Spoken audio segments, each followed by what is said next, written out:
This is Twisted Passages with award-winning author Marie Sutro. Now, let's take a deep dive into the dark world of psychological thrillers and meet the authors who created them. Hello, and welcome to Twisted Passages.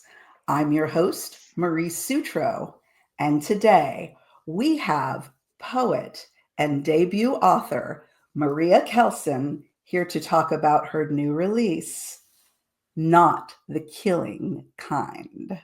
Welcome, Maria. Thank you, Marie. I'm a fan of your show, and I have noticed you are great with a dramatic intro. So thank you for that dramatic intro. Well, we're going to get to who's really great with drama in a minute because that's you. I am so excited to dig in, but before we do, can you start listeners off with a overview of what the story is about? Sure. So Not the Killing Kind is a contemporary mystery thriller. It's set in the Northern California redwood country, and the main character is a mother of a son she adopted when he was older. She adopted him when he was 12. She's a single mom and a school administrator, an education reformer, really, kind of a loudmouth education reformer. Her son is accused of the murder of a former student who happens to be an undocumented boy. The school she founded in Humboldt County was especially set up to support undocumented families. So when a former student of hers, this undocumented boy, is found murdered and her son is wrongfully jailed for the murder, she has to find the real killer to free her son. And it is every bit as harrowing as that sounds. Your main character, Boots, she's an amazingly strong woman, but this is going to push any mom to the brink, especially a single mom who doesn't really have a lot of resources. Yes, yeah. When I first started writing this book, as you pointed out, it's my debut novel. I kept hearing, you have to torture your main character and you have to put all these obstacles in their way. And I didn't necessarily like that idea of having to, intentionally make a person suffer. So in the end, all of the things she has to face in this struggle to free her son come from that one, as you say, that one like harrowing situation of needing to get her son out of jail. He just turned 18. And of course, she is terrified for him. So I thought of it more as what are all the obstacles that could be in her way as she's trying for this one thing that, as you say, would put almost any mother into a state of utter panic and horror. One of the things I wanted to kind of touch on and ask you about first was isolation. Ah, Because Boots doesn't have many resources as a single mom. She's not overly financially wealthy as an right. educator, Yeah. and she's giving so much to her school and her kids and her community. Mm-hmm. But you also played with isolation within the community and within groups, especially the immigrant group in the community. And I was curious, what were you trying to get to? Were you intentionally tying that together between the two? Because it really was so poignant to realize that it's one thing to be isolated as a person, but then we can also be isolated within communities. Yeah, that's a great perspective. I like your use of the word isolation. And I'm going to come back to this idea of themes too, because I'm always curious to hear from other writers and, readers. We're both writers and readers, their thoughts on theme in general. So did I have isolation in mind in particular? I think even though the concept of isolation wasn't in my mind consciously, there was an element of the different conflicts in the book that kind of in a way like the types of conflict they have require isolation for them to be in conflict, like the miscommunications between parent and child, and now he's off in jail and they can't see each other every day and communicate, so that's an isolation that leads to this miscommunication. And then the disconnect between the funder of the school and her, or the parents board and her. She's sort of off isolated as a leader. And I'm not in a leadership role in education. I work in education, but not in a leadership role. But I found it notable, the old saying that it's lonely at the top. I found it notable that there is a way that a leader of an organization is kind of off on their own. They are kind of isolated and they're kind of exposed. They're kind of swinging in the wind. If anyone's opinion changes or trends change or whatever, they're vulnerable to being out the door. So that's another form of isolation. The community form of isolation you're talking about in terms of the undocumented people in the book and their neighborhood being separated or their living spaces being separated from kind of the more visible neighborhoods or living spaces. That was very intentional in terms of the someone I interviewed for this story gave me a phrase that really stuck with me. I didn't use it in the book, but it's part of this isolation that you're talking about. I interviewed an immigration liaison for the sheriff's department, and his primary role was to communicate with undocumented people who had encounters with the justice system and kind of determine, like, is this just someone who got drunk and threw a punch at a bar late at night, or is this someone who's a real threat to society? Interesting job. But he said, he was a white man, but he happened to be fluent in Spanish. And he said with this great deal of empathy, this is really a ghost community. This is a ghost community where the mainstream society, at least in that county, often doesn't intersect with the community, doesn't understand that community. So that is a form of, isolation between communities, I think, that I really did intend to portray. Now, theme is so interesting to me because it makes me so nervous as a writer. Do you ever get nervous about theme as a writer? I feel like while I'm writing, I don't know what the heck the themes are, but then I kind of hope the subconscious is taking care of that. What do you think? I totally agree. Rarely do I set my story with a ton of themes. I'll know if there's things that are character driven or plot driven. Yeah. But it's usually stuff that kind of oozes out of me on the page. Yes. And yes. I start to see that I'm beating a drum. And good. Yeah. Beating a drum. I like that because that suggests repetition. And that's what I like as a reader when there's a pattern that I can detect as a reader. And I say, oh, this is a kind of repeated across these different relationships. I like that a lot. So I'm glad you pointed out isolation. And it wasn't in my mind consciously, but probably subconsciously it was. Well, kind of dovetailing on that in terms of community isolation for the undocumented, that was so extremely powerful and empathetic. Every scene that you addressed that, whether it was tangentially or whether it was directly, there were scenes where I was just heartbroken. And I was like, no, what are we, no. And it was impressed upon me that this book, you wrote it before today. Right. But you could very well have written it today. And that was something that really resonated with me. And I thought, what would Maria have said if she were writing it today? And how would it have been different? The context for that would be my view of like the sort of ebbing and flowing of discussions about immigration in my lifetime as an aware human being. So I've always had citizenship privilege. I'm Mexican American, multiracial. My dad was born on the border in Douglas, Arizona. He was born a U.S. citizen as well, and his dad was the immigrant generation. So my grandparents were the immigrant generation in our family. So I'm removed from it in that I don't have an immigration story myself, but nor does my father. But my father always raised us with an eye to how vulnerable immigrants can be in our society.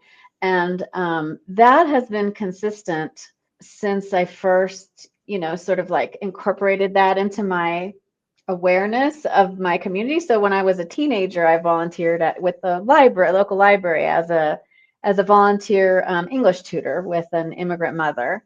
And then from that point, it's been my experience that although there has been an ebb and flow of how immigration has been top of mind or not in public discussions, there's never been a time where it's been perfectly safe and just to live as an undocumented immigrant in the United States. So yeah, I started writing the book 12 years ago. And to some degree, things were very similar back then.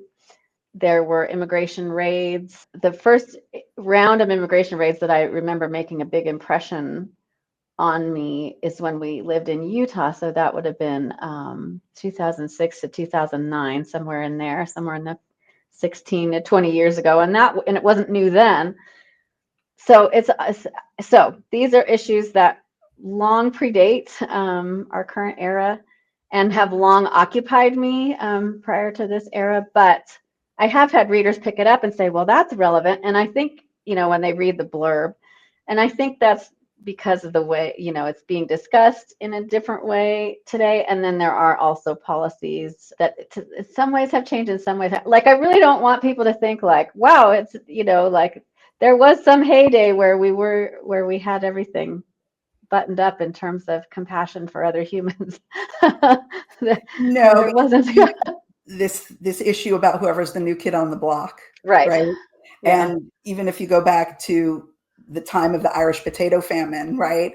And you Right. have these signs, Nina, in the windows of no Irish need apply, and violence towards these groups. And it's really interesting because it seems like there's this power versus the people who don't have power. Yes. It seems Right. to go on over and over. And like you said, it's almost fill in the blank for who's going to Right. be, the target of this. Yeah. And I think you're right. I don't think the people in power, and I thought that was another brilliant treatment in this, that you showed people being taken advantage of from a variety of different places. It wasn't just Right. people that you would stereotypically think. Right. There are internal forces who are as willing as the external forces to either make a buck or benefit off of someone else's misfortune. Right. Yeah, it was important to me to have a large Latino or Latinx cast in this story, not just because that's my background, but because anytime a group gets discussed as a group, whether that's teenagers or teachers or, in this case, Latinx people, whenever a group gets discussed as a group, that erases to some degree the human variation within that group. So I think what you're referring to is that we have some deplorable Latino characters and some heroic Latino characters and everyone in between.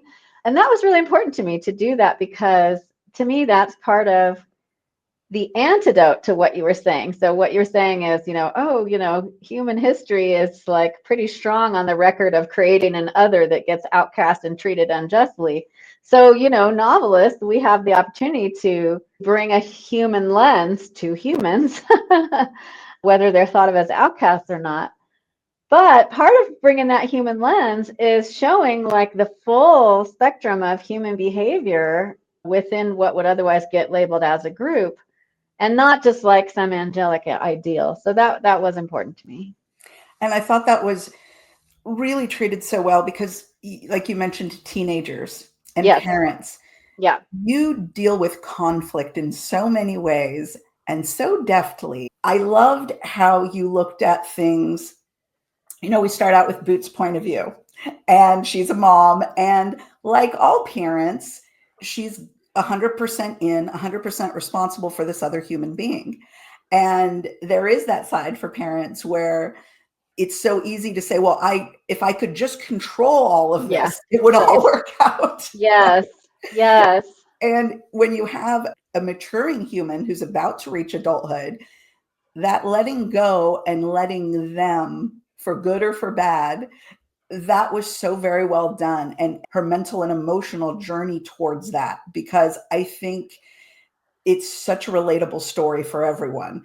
Even if you've never had kids, you've been a kid and you saw how your parents really were still treating you like you were 8, and not seeing that they had to let you go and they had to let you fall. Yeah, I was really excited to write a story with teenagers in it. There's, of course, her teenage son, and then she has to interact with his friends to try and get to the bottom of what actually happened to her former student who was killed. And I love the idea of including teenagers because I thought, okay, teenagers can be like the spark or the adjutant in a way that often adult characters would have to have like a psychotic break to do. Teenagers can blurt things out, they can act irrationally. Not that anyone's capable of doing that, but it like is part of the package, with an adolescent in some cases. So I was so excited to have characters that are like have more of that adaptability and flexibility in terms of how they behave and what they say and what they do.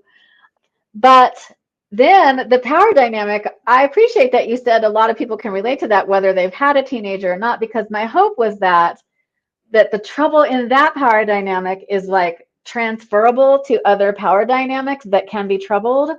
So anytime you have someone who is supposed to know better, a parent, a teacher, a boss, and there are parents, teachers, and bosses, throughout the book. Anytime you have someone that's supposed to know better and provide guidance, combined with this dynamic of this other person also wants some independence, like a teenager, justifiably does. There's going to be conflict and craziness and mistakes and all that. So I hoped that kind of like tension, speaking of repetitions, that kind of repeats throughout the book to some degree.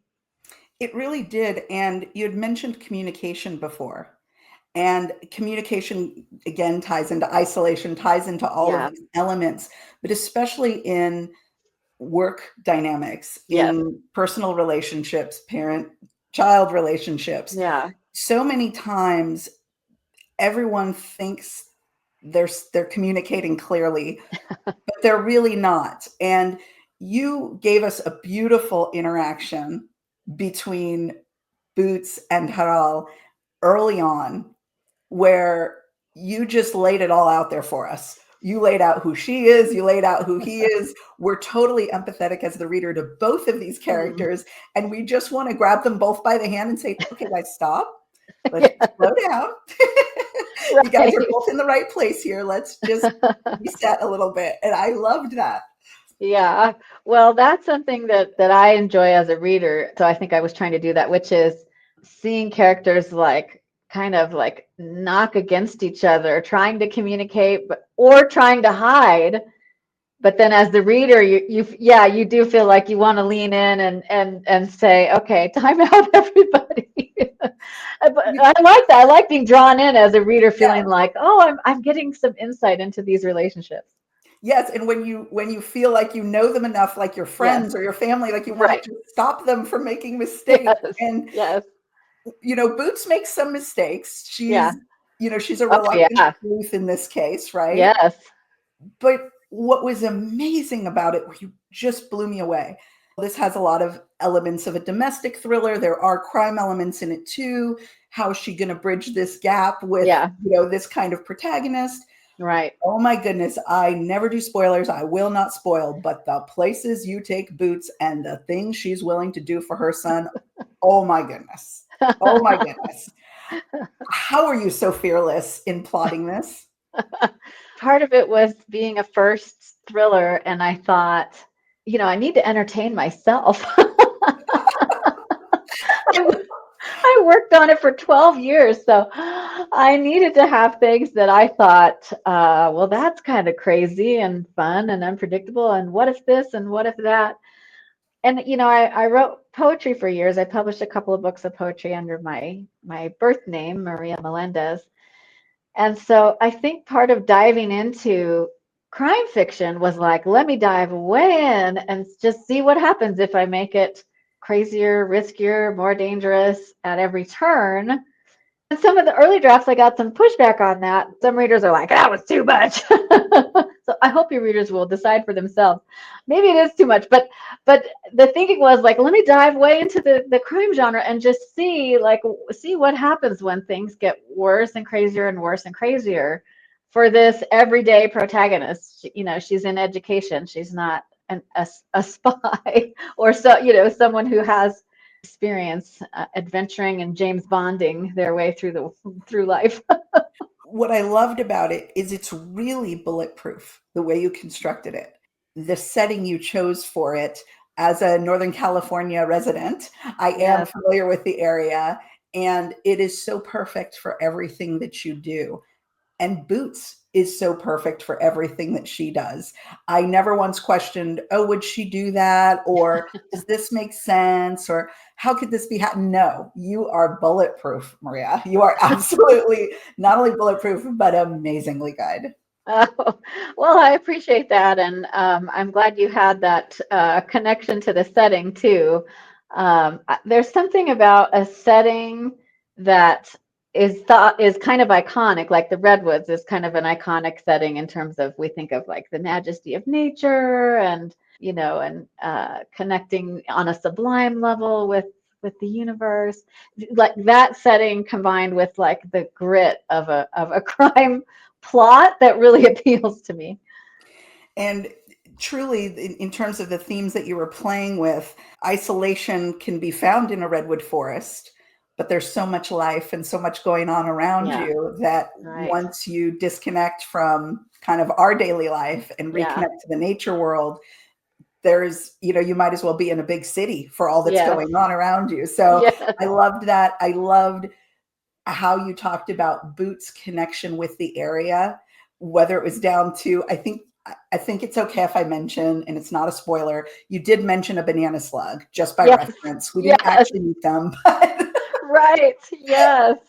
but even that level of detail and the way that she saw it as a person, I mean, it was just so beautiful because I think for people who've never been there, it brought it alive for them. And I'm sure there's a lot of people who are going to say, I need to go to a redwood forest now.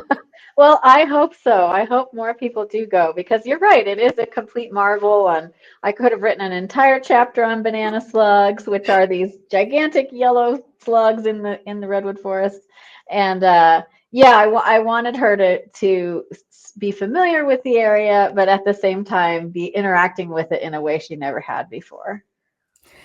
Absolutely wonderful from start to finish. Thank Biggest, you. you are welcome. Biggest kind of question burning for me. What's up next for you, Maria? Yeah, I am working on my next thriller, and it is set in the area where I live now, which is Wyoming, outside of Yellowstone National Park, another of those iconic landscapes. And it does have a Latina protagonist. She works in security at an enclave for billionaires, and trouble ensues, including bear attacks, bear attacks, Oh, goodness. murders, Okay. All right. text I'm murders all and over other this trouble already. ensues. I Yeah. cannot wait, cannot wait, cannot wait.